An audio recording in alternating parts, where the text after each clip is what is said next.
got a great lunchtime learning. We've got a great lunchtime learning series coming up. Our first one this morning, we have Frank Meister from the Federal Reserve Board in Chicago. In March, we have Maritza Cara O'Donnell from ING Direct.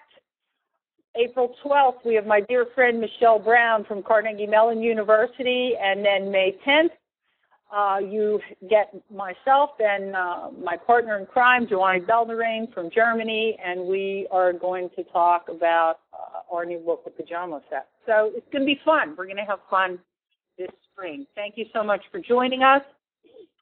This is brought to you by LaSalle University Instructional Technology Management Masters of Science program. Our motto is, are you ready to learn? We believe that learning online and with devices is undoubtedly the future of learning. It's a master's degree. It is a full master's degree. It's a 36-hour master's degree. What kind of jobs might you be interested in if you're studying along these lines? And here's an example of some of them. And I will mention one of the things that I'm very proud of is that everybody in our program who's completed the program, who wants to be working in the business, is gainfully employed in the business. And we've had people come out of a variety of different backgrounds: professional trainers, training managers, housewives, horticulturists. So in that area, we're seeing a lot of success. Wide ranges of business in the United States. Just about every industry is getting into e-learning these days. So companies hire under many different titles for folks that have expertise in this knowledge: instructional designers, corporate trainers, project managers. And why is all this happening? Well, the world is growing much, much smaller. I remember when Egypt used to seem like it was so far away, and it certainly doesn't seem that way these days, does it? So ASTD picks this area to be one of the top 25 careers in the years to come. There's lots of opportunities. We see more opening up all the time.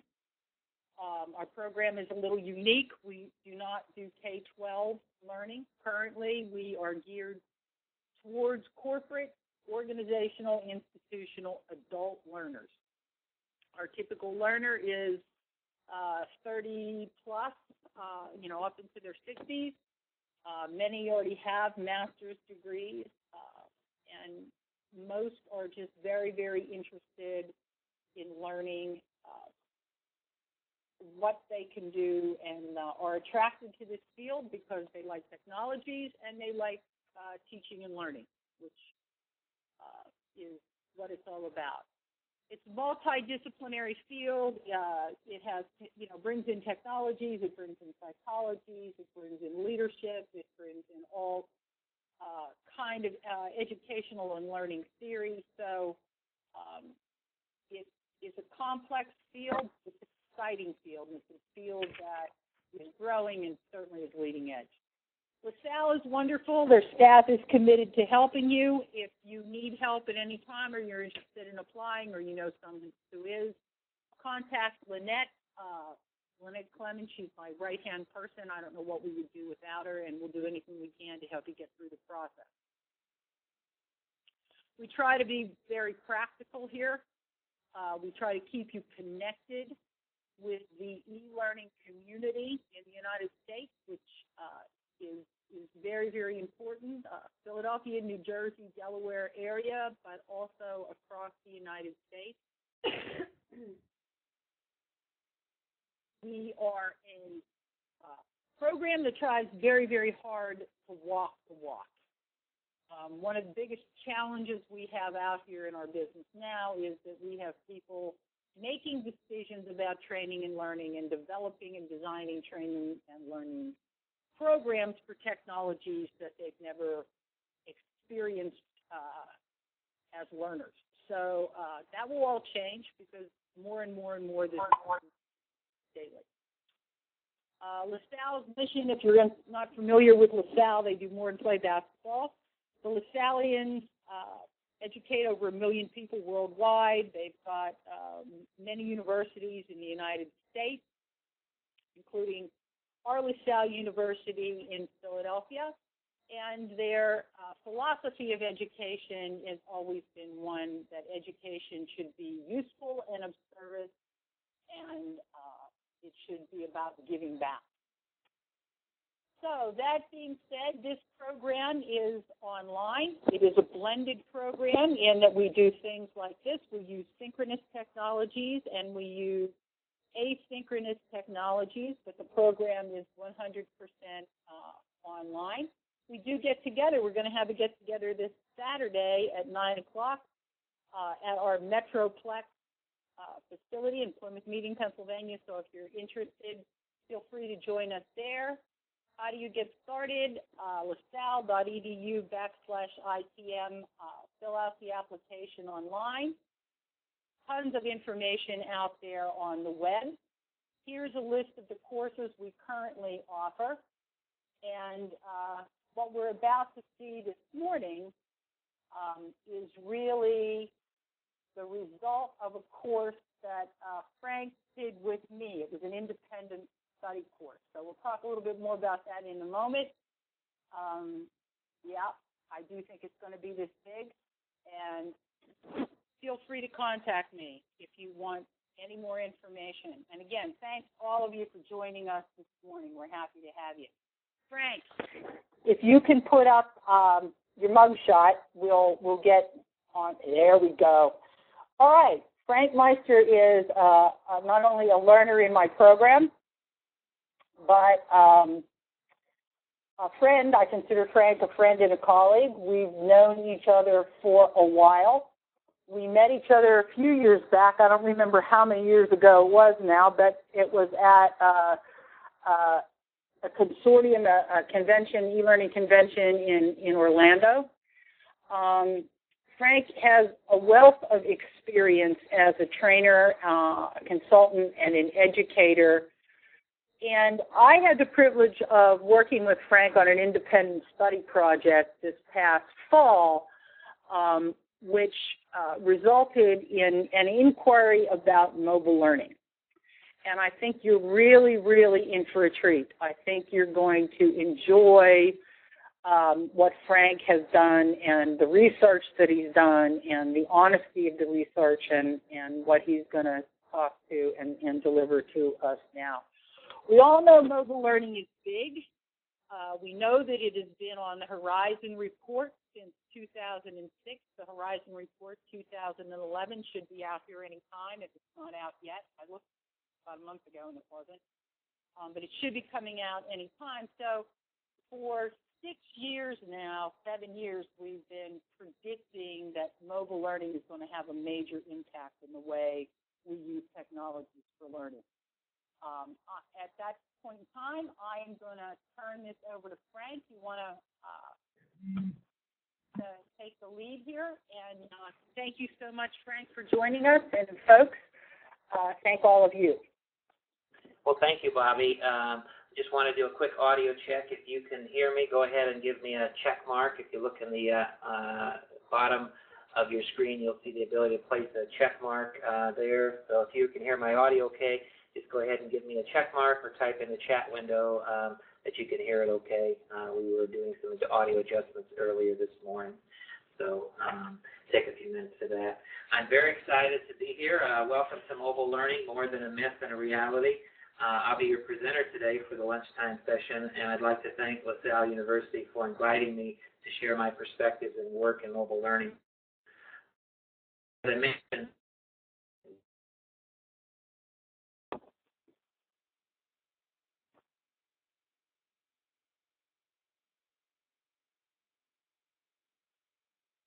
Okay?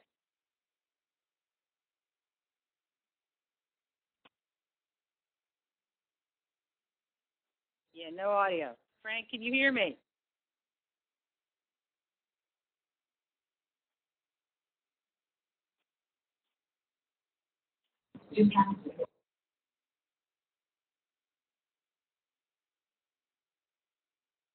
Hello, folks. Can you still hear me?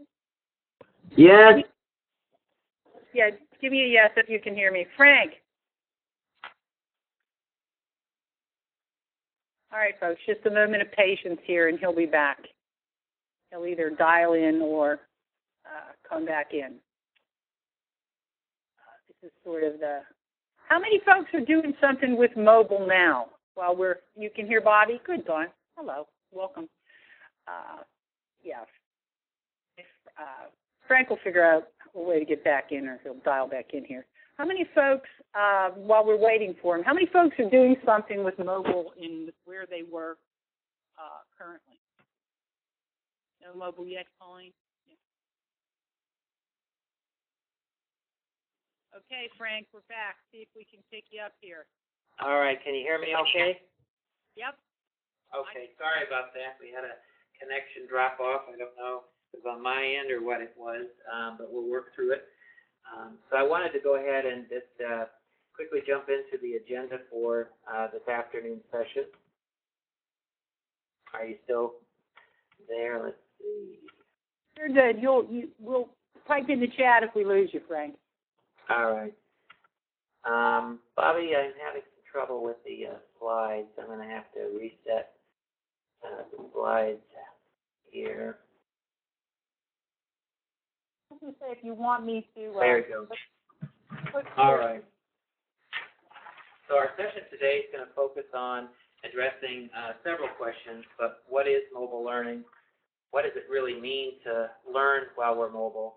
And what's going on there in the real world in terms of mobile learning? And I'll be sharing one of our experiences at the Federal Reserve Bank of Chicago that we did with mobile learning. And also, we'll be talking about what you should be thinking about if you're on the sidelines now as an organization, thinking about doing some things with mobile learning. We'll be talking about what are those key decisions that you'll need to be looking at when making those entries into mobile learning. It's really, again, my hope today that you'll begin to see mobile learning fundamentally different from what maybe is being presented by a lot of the vendors or some of the technologists, and to a degree, some of the academic researchers. At the end of today's session, I'm going to share with you an ability for you to register to get a report that I did for LaSalle, and you'll be able to receive a detailed research report that can provide you a lot more information than what you'll get in the 45 minutes we have today. You've probably seen the headlines. These are just a few that I grabbed off of the internet, but mobile learning is obviously taking up a lot of space in mainstream as well as academic circles. And what you'll see is headlines from everything that mobile learning is the most fashionable topic around the proverbial learning and development water cooler. If you did a search for mobile and the word learning in 2005, you got about 1,240 results, and that's the actual number that was done at that time. If you did a search, and I did a search yesterday, you get 6.3 million results when you do the word mobile plus learning.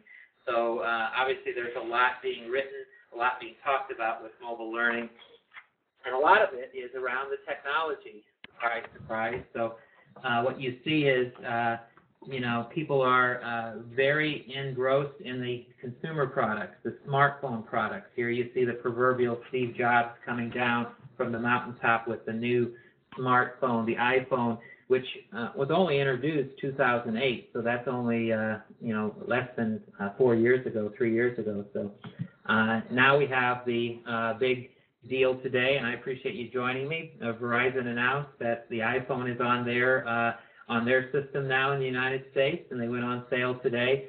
They actually had a opportunity for existing customers to sign up for the iPhone, and within 2 hours they placed over 1.3 million orders.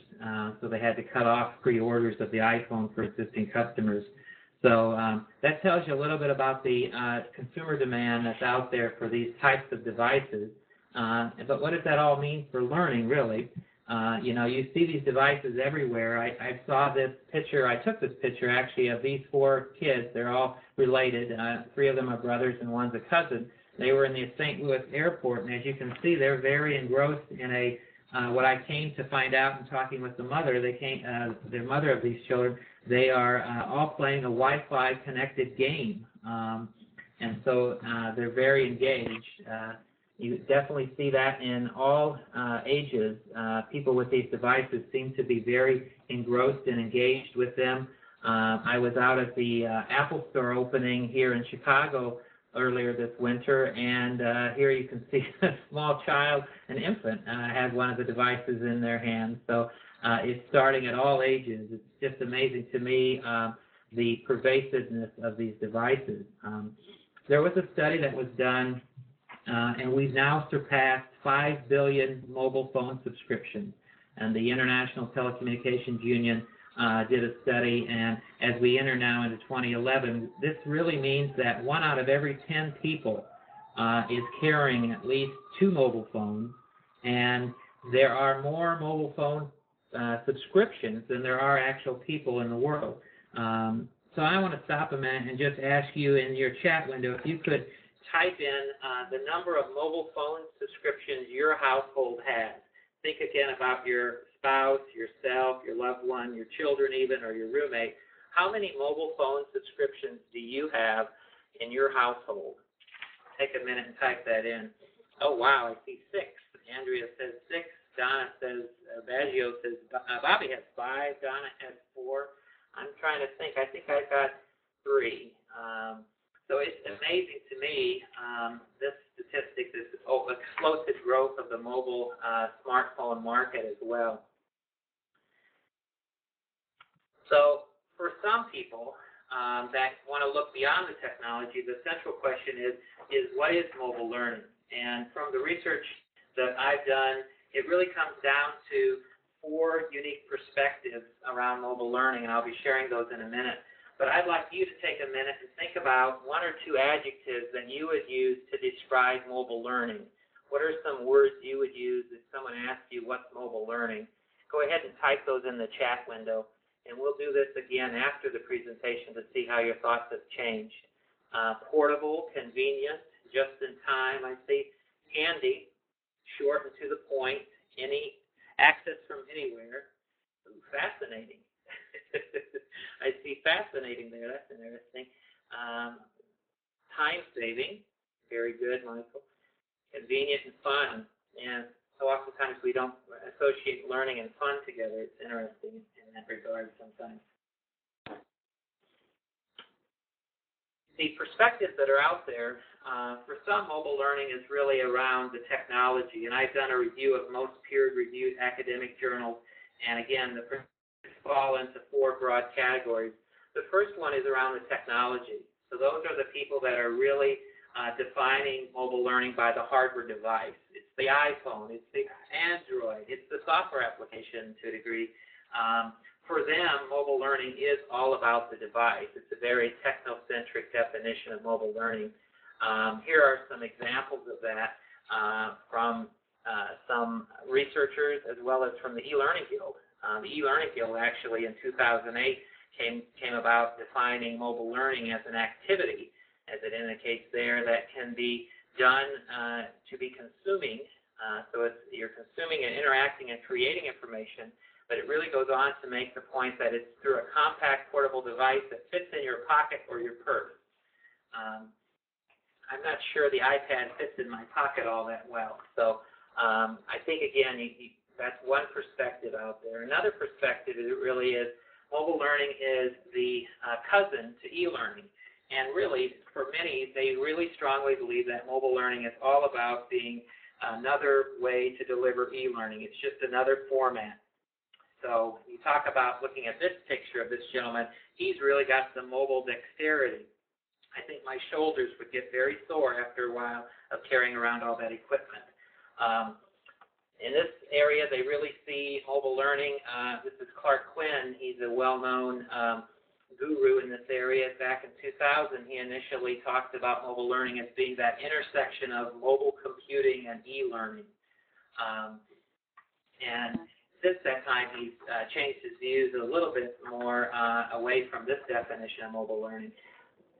Mobile learning is learning for many on the go. It's that e-learning. Did you get that compliance course done and harassment training? Oh, no, I'll take it on my device. It's really about squeezing those e-learning courses onto the device for some that look at this definition of mobile learning. For others, though, mobile learning is a different definition. It's really not about the device, and it's not about e-learning. For them, it's about the relationship of the learner to the learning. And they see this around the idea of being mobile. What does it mean to be mobile? In one sense, it's really the learner is not in any fixed position. They're not predetermined to be in a classroom at the moment the learning happens. They could even be driving a car. They could have just finished doing a particular task that you wouldn't normally associate with someone that's going into a learning situation. So learning can happen at the moment. And it's really for them about being mobile. Here you can see an example of getting some additional information while that person is directly at that location. So it's all about the particular interactions they could have from an untethered environment, from people, places, and things around that area. So for them, it's about the context of being mobile. The ability for them to access and interact with people and resources that are specific to where they're at that moment. For example, we could be in Chicago today or downtown Philadelphia, and we could be coming across a certain location of historical areas. Philadelphia has a wonderful history, obviously, in our country, and you could be taking your mobile device with you and getting additional information. For others, they could be actually working through an orientation class this afternoon in a factory assembly line in Detroit, Michigan, or even Rochester, New York. And they could be using that device to explore the different areas of the factory and the different processes that goes on there. So it is really that augmented reality, as Bobby mentioned in the chat. For them that subscribe to this category of mobile learning, it is really about being mobile. The last definition or category that we see mobile learning being defined in is really this notion of collaborative learning, the ability for learners to interact and collaborate with everyone in that experience. And, collaborative learning has been around for many, many decades, and it's been a topic that's kind of gone through that pendulum swing back and forth about collaborative learning. It's about the notion of being able to use the technology to create and share those experiences, to communicate with others formally or even informally about the learning experiences going on right now that you're having at that moment, at that location. Maybe you're in a class right now, a lecture, maybe you're at this presentation and you're going to be twittering with somebody about this particular presentation. So it's the ability, again, to share your views and perspectives. The focus of the learning in this kind of category really changes because the learners aren't just there passively consuming information. They're actually producing things. They're producing ideas. They're producing artifacts, in some cases, video. You see a lot of that going on in Egypt today, a lot of the citizen journalism, using those devices to capture the news at the moment. And they're sharing that knowledge out through their Facebook, through their other YouTube channels, through whatever means they have to share that out to a broader audience that you would normally not have available to you. Think about the traditional family vacation, how you used to go on family vacations, possibly, and you can remember back when you took the traditional camera and you would get those pictures developed when you got home. Well, now you can go on that vacation and share those experiences as they're happening with other family members or friends through videos, through blogs, or even through Twitter. So really it's that notion of, again, you're producing that information, you're sharing that out.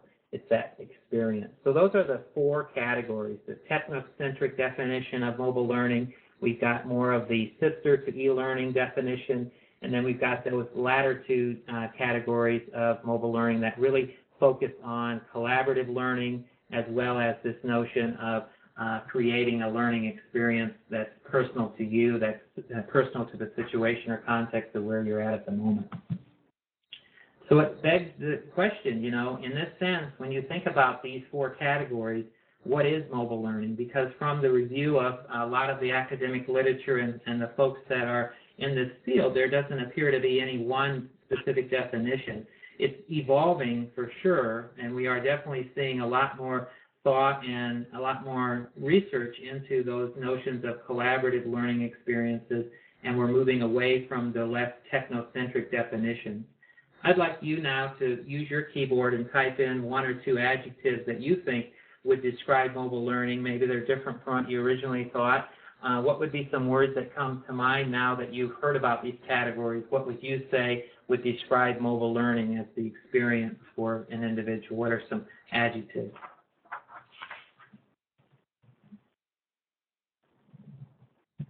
Anytime, anywhere. So again, that notion of being untethered is very important, as Tommy's mentioned. That's an adjective that she uses there.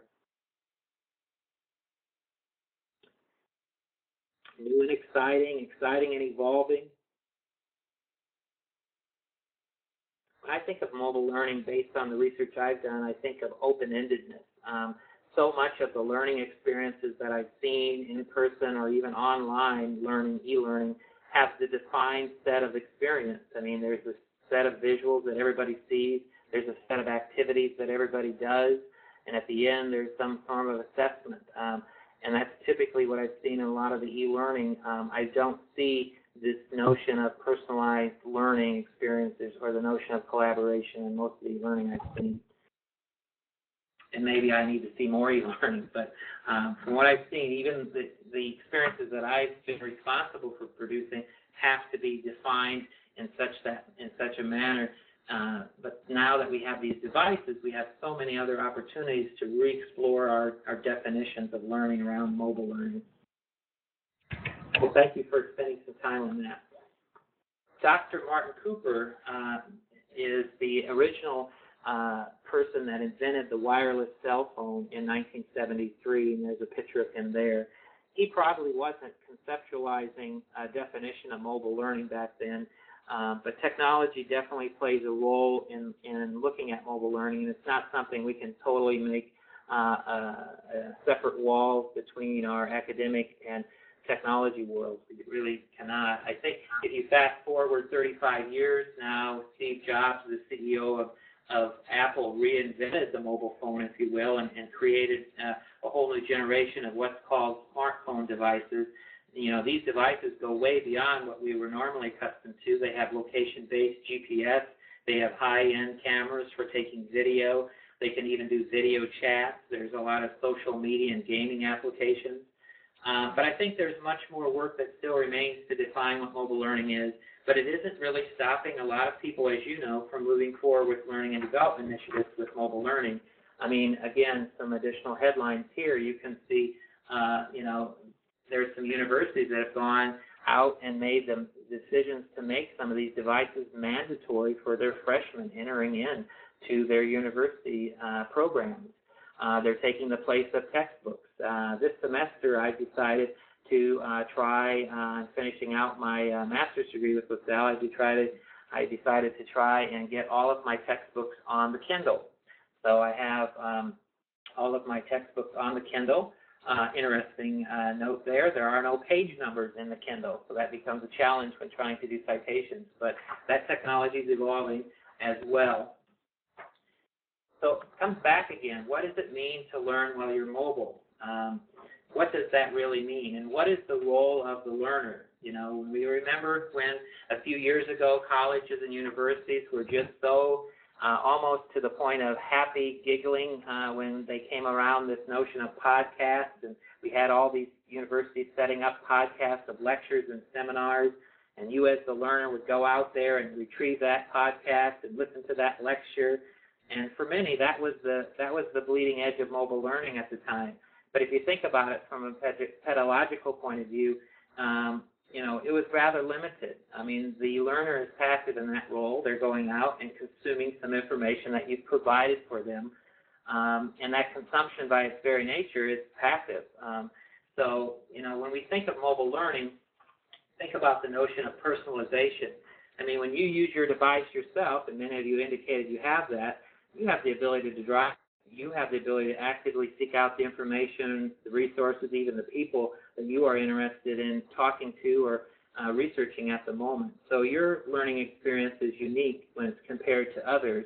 Again, We've all probably been through some type of organization where we've gone through compliance training, and we have a similar set of topics that are presented to us, a similar set of visuals, and a similar set of activities.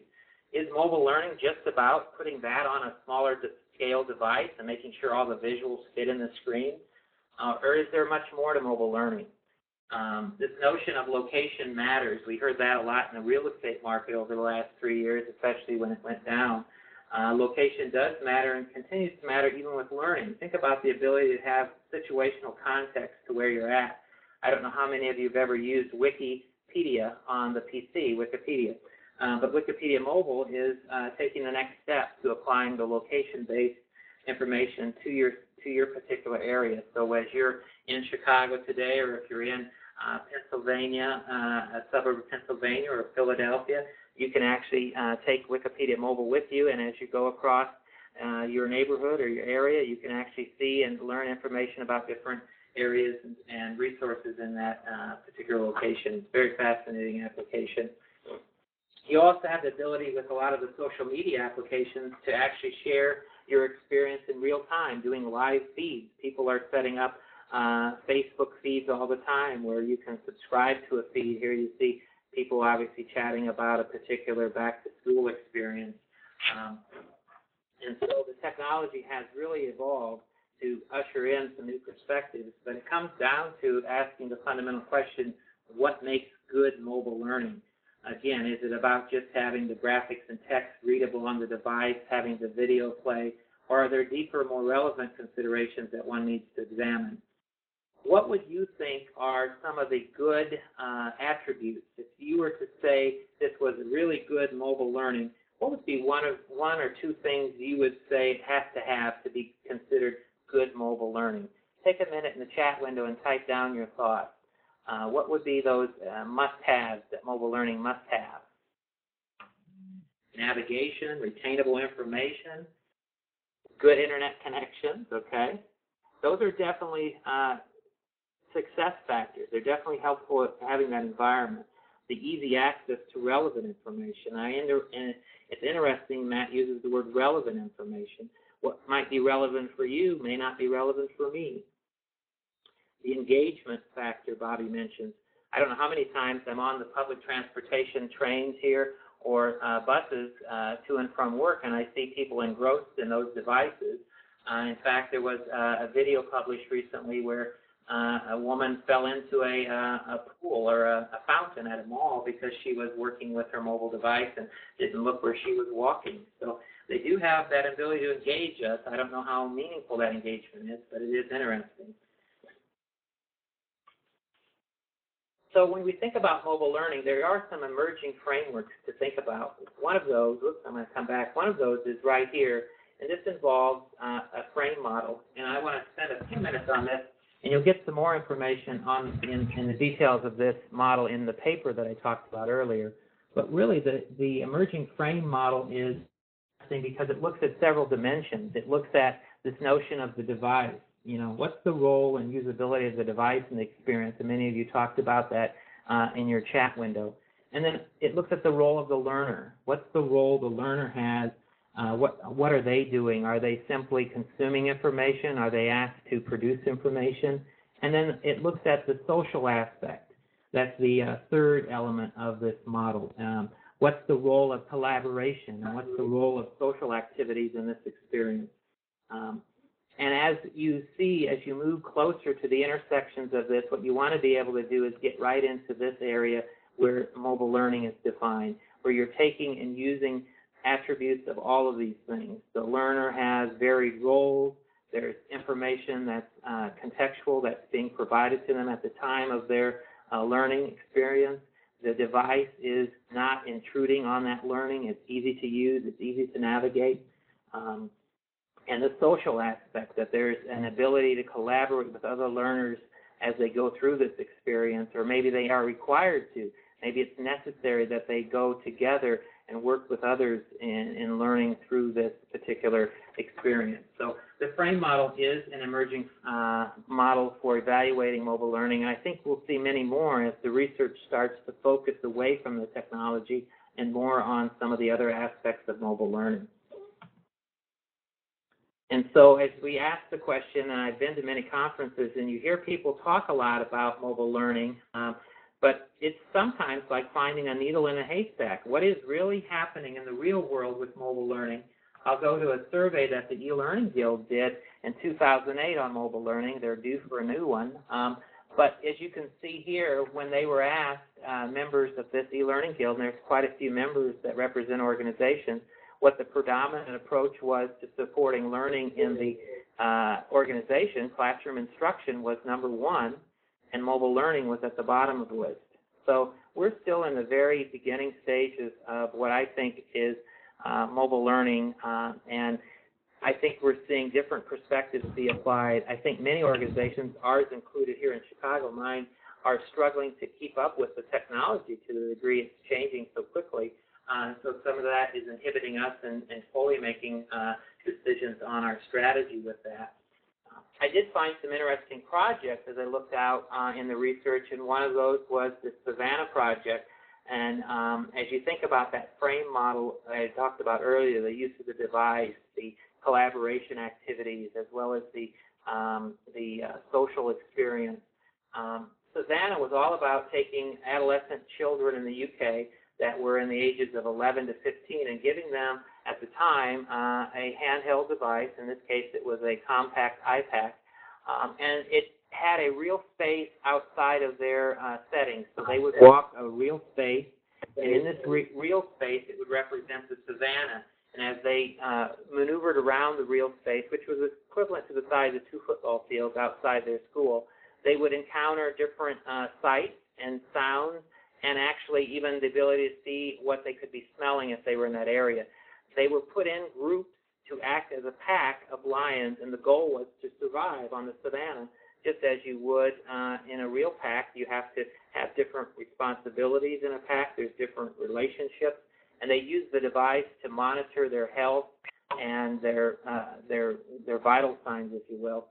And throughout the experience, they were able to actually experience this through the physical presence of the field that they walked through, and then they had the visuals that supported it. So you could think about how that experience is very different from what you would see in an e-learning course, per se.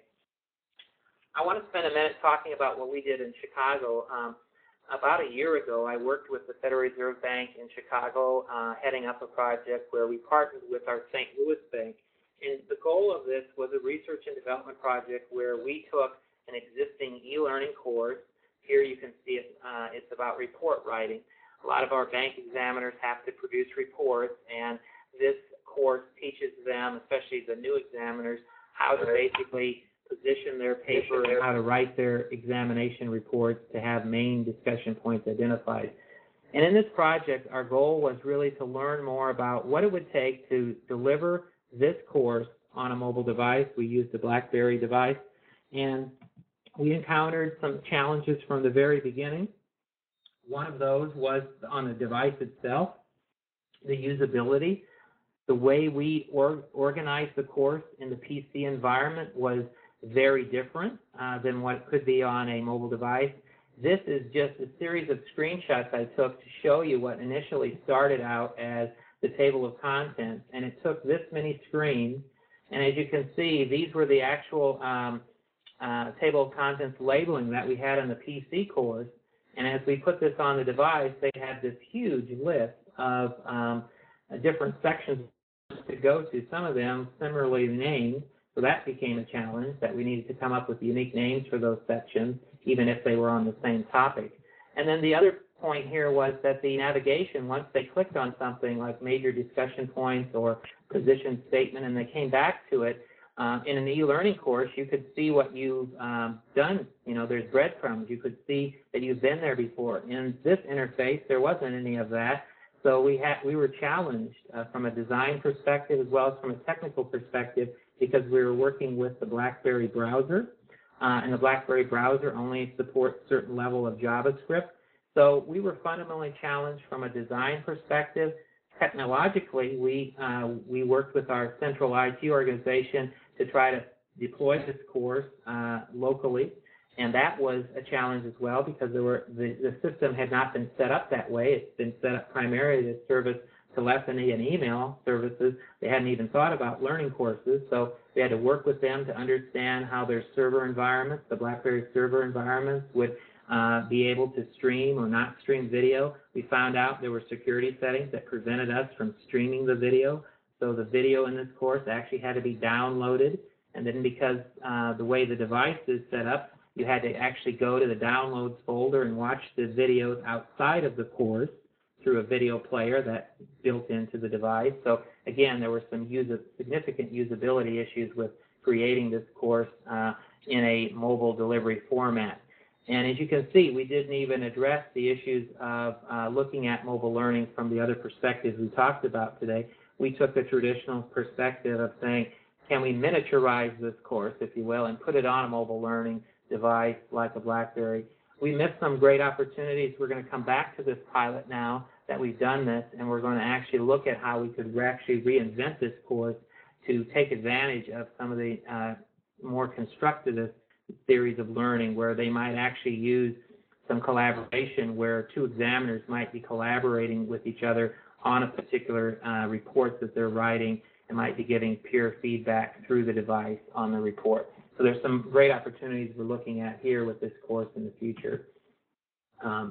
I want to close out with just some future considerations that I don't think many people are talking about. And one of those is obviously the pedagogy, the instructional practices around mobile learning.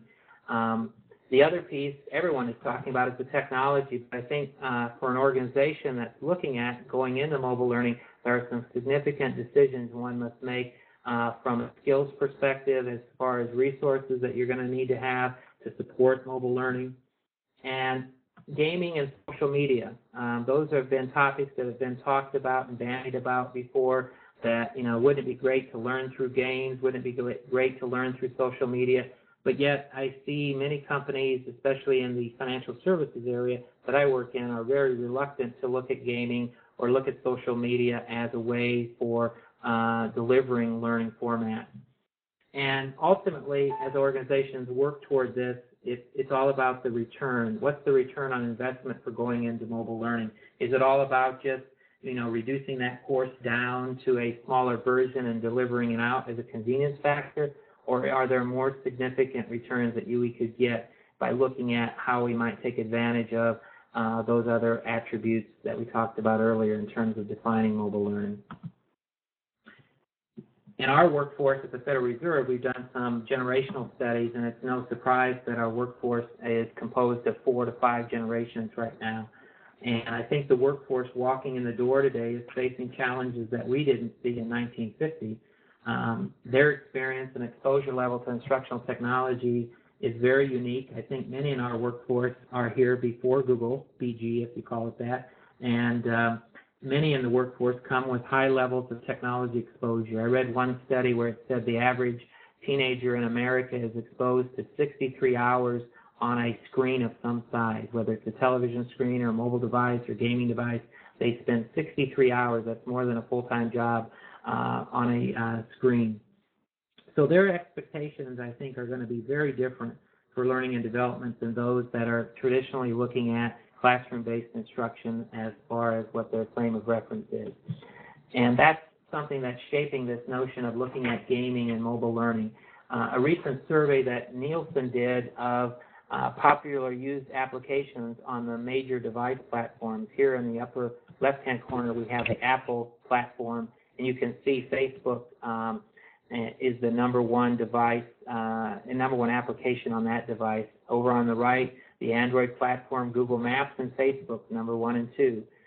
The lower quadrants have the BlackBerry and the Microsoft Mobile OS, and here again we see Facebook as the number 1. So we're seeing already the usage, if you will, and the popularity of social media is definitely being increased through the use of these applications on the device.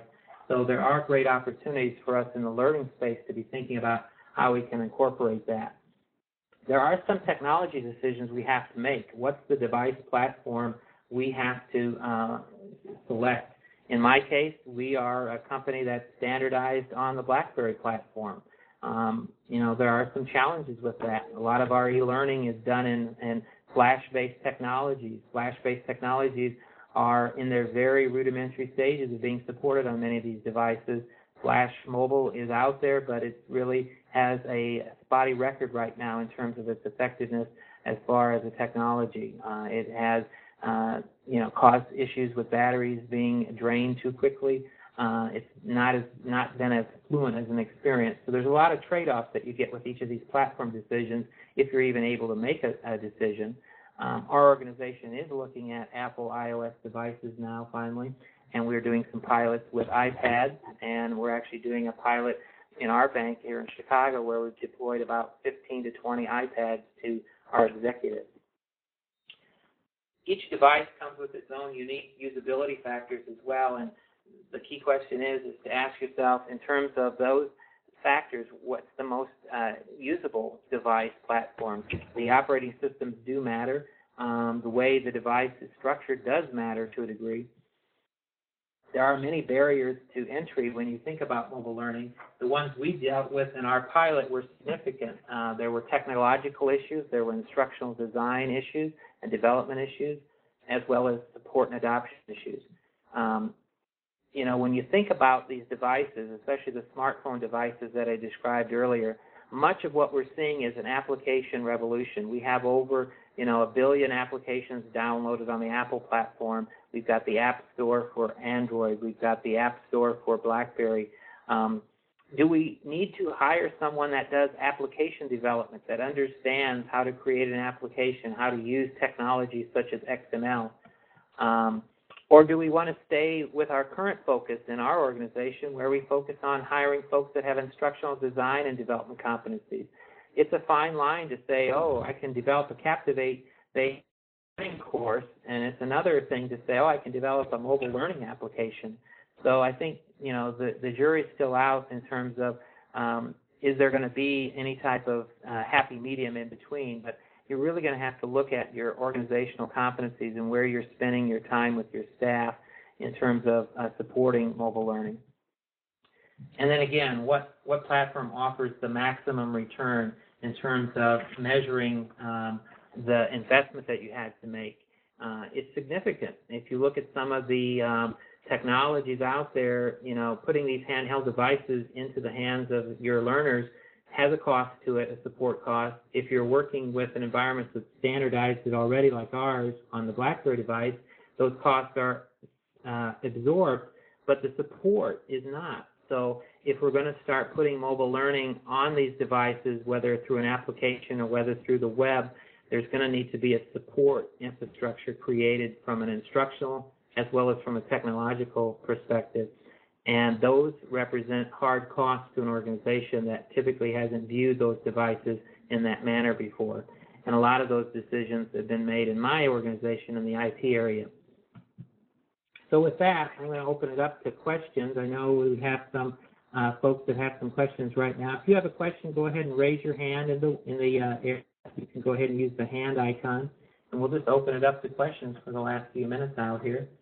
And then I'll talk at the end of how you can get the report that I talked about. Heidi has a couple questions in the chat that you might want to start off with. Her first, it indicates the trade-off. Isn't that what technology is all about? And the second one, I think, speaks to exactly what you were just talking about. Isn't this why cloud technology, we've been exploring cloud technology because of all the different platforms that are out there? Well, to address your first question, there's always been a historical trade-off with technology. But I think when you look at the instructional development and design competencies that an organization needs, right now e-learning is a fairly mature field. I would say over the last 10 to 15 years, we've got a variety of players out there from a technology perspective. We've got Adobe, Articulate, and some others. We've got a well-established learning management support environment, the LMS environment with Saba, Angel, and others, Blackboard. But I think we kid ourselves in thinking about the maturity of the mobile platform market. It's not there. I think what you're seeing these companies are competing tooth and nail against one another and it's around application development. It's around the experience of using the device with these applications. And so you are, and I as well, are going to get drug into this battle in the sense that we're going to have to select a platform in which to develop our mobile learning onto. I think it's very pie in the sky for companies to think that they can develop one course and deliver it ubiquitously on any of these devices, because these companies are not competing in an open environment. They're competing in proprietary, closed environments because they're fighting tooth and nail for market share. So unfortunately, we don't have that open environment that we do in the e-learning world to a degree, where we have the internet, the web. These mobile devices have become their own ecosystem, if you will.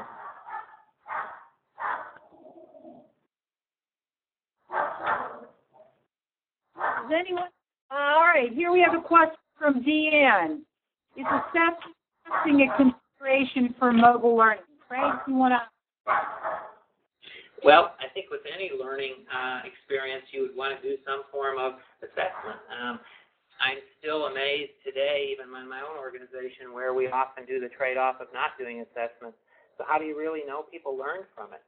I think if you're going to go into mobile learning and you're going in it from the point of view of looking at taking advantage of these different technologies to open up a perspective that's more constructive, you're going to want to look at how do I assess whether learning occurred through that experience. Is it through a formal-based assessment that could be done, that's been traditionally done in e-learning, or are you looking at the nature of the interactions that people have with one another, the artifacts they might have produced, if it's a collaborative situation? But I think assessment is something that is going to have to be figured into a business case for mobile learning. It's one thing to say, oh, we've deployed this compliance-based course out on our devices.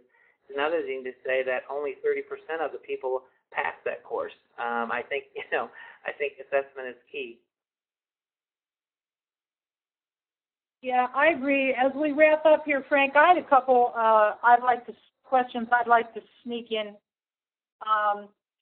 What do you think, this whole idea of we can take what we've currently designed as e-learning and then turn it into, or face-to-face learning, and then turn it into learning. What do you think the biggest challenges are there? For converting it? Yeah, let's take the technology out of it, okay, because that's obviously a huge challenge. But to create meaningful learning out there on mobile devices, what's the biggest challenge from going from face-to-face or current e-learning modules to a mobile platform? I think the biggest challenge is going to be in the instructional design of the experience. So when we look at e-learning that's been traditionally developed, we don't think about somebody driving a car or traveling on a subway. We don't think about them doing those activities while they're sitting down in front of their Articulate or Adobe Flash-based Captivate experience on a PC. Obviously, the mobility of the learner is something that I think is underestimated when you think about this conversion. What's the learner doing? And do they have time to do everything that you have structurally put together? Traditional e-learning activities, I've seen them range from 15 to 45 minutes to get through a lesson or to get through a course. In a mobile environment, you're going to want to look at how you can distill that down into smaller chunks, if you will, again, based on the learner being mobile. The other consideration you're going to have to make is, are there opportunities to look at, your current way that you're instructionally designing? And a lot of the design that I've seen is, we use Gagne, the 9 elements of instruction, and we design our experiences around that. But we don't incorporate collaboration activities into our experiences in e-learning because we don't have the ability to, because people are sitting in front of the LMS taking those courses. In a mobile device environment, you have those abilities to bring in the context of where the learner's at, the opportunity for collaboration if it's appropriate. So I think, not considering those in the design, you're not getting the maximum return of those experiences. So I think, those are, to me, the major considerations. Folks, it's about that time. I'm going to open it up here and ask if anybody has, we try to keep on schedule here because we try to be very thankful for people's time. I'm going to open it up one more time. Does anybody have any pressing questions that they would like to ask Frank here? Thanks. Frank has put up his blog here. You can go out to the blog and talk with Frank, give him some feedback, and also receive a free copy of the published research, the paper that is behind this, which I think you'll find very, very enjoyable. How many people are adjusting to mobile screen size? Andrea has a question there. We'll be around for a few minutes, folks. I'd just like to thank everybody as some of you are starting to leave because it is of the hour. It is 1 o'clock. And hopefully we will see you in March. Frank and I will hang around for a little bit. Thank you, everyone. So the question was about screen size. Definitely a consideration. You only have so much real estate there when you look at these handheld smartphones. If you keep that thought around those areas, I know we are seeing a new era of devices with the iPad and the tablet-based devices that deal with a 10-inch screen, but you are only dealing with a smaller, in some cases, a 3-inch screen. So you're going to have to look at that. You're also going to have to look at if you're delivering that mobile learning experience through a web-based interface. You're most likely going through the BlackBerry browser or the other device's standard browser, and there's only certain fonts they support and only certain sizing they support. So the device screen does matter. One of the things we did in our learning pilot that was really interesting is we thought, we had this notion that we wanted to create a lot of situations where there were a large number of pages with a small amount of information because we wanted to chunk our content. But what we found out was that when we had so many pages, every time the learner had to go on their device and scroll down and then click next, they actually had to request that page to be loaded, and depending on where they're at, that could take a little bit of time. So it kind of, we got feedback from our learners when we deployed this, but they didn't like that. They preferred to scroll through long pages of content, even though we were intent on chunking that content. So there was a trade-off there. Frank, I'd like to thank you very, very much. It's the second time I've seen this presentation, and it was just as good this time, maybe better than it was the first time. I think you bring up some really, really important questions. Again, Frank and I will stick around for a few minutes here. It is 1 o'clock, so we're going to say goodbye, shut the archive off, and